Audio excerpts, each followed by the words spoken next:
जब किसान खुश तो देश मजबूत, यानी किसान की तरक्की ही देश की तरक्की है। इसी सोच के साथ प्रधानमंत्री नरेंद्र मोदी ने 24 फरवरी 2019 को शुरू की प्रधानमंत्री किसान सम्मान निधि योजना। इस योजना का मकसद साफ है, खेती करने वाले किसानों की आर्थिक जरूरतों को सहारा देना। हर पात्र किसान परिवार को सालाना 6,000 रुपए 3 बराबर किश्तों में सीधे उनके आधार से जुड़े बैंक खाते में, बिना किसी बिचौलिए के। आज ये योजना देश की सबसे बड़ी किसान सहायता योजनाओं में से एक है। 2019 में योजना की शुरुआत के बाद से अब तक 21 किश्तों के जरिए 4.09 लाख करोड़ रुपए से ज्यादा सीधे किसानों के खातों में ट्रांसफर किए जा चुके हैं। यह है पारदर्शिता, यह है टेक्नोलॉजी का सही इस्तेमाल, जहां पैसा सीधे किसान तक पहुंचता है डायरेक्ट बैंक ट्रांसफर के जरिए।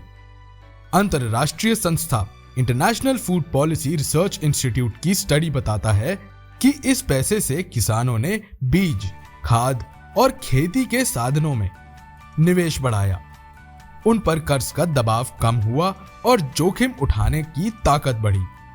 नीति आयोग की development monitoring and evaluation office की रिपोर्ट भी बताती है कि 92% से ज्यादा किसानों ने इस राशि का इस्तेमाल खेती में किया।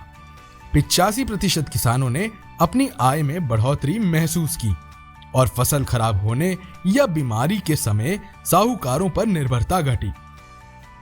किसान कॉल सेंटर के सर्वे में 92% से ज्यादा किसान योजना से संतुष्ट पाए गए। ये सिर्फ 6,000 रुपए नहीं है, ये किसान के आत्मविश्वास की पूंजी है, ये खेत में बोया गया भरोसा है, ये उस अन्नदाता के पसीने का सम्मान है जो देश का पेट भरता है। पीएम किसान यानी सीधी मदद, साफ नीयत और मजबूत होता भारत का किसान।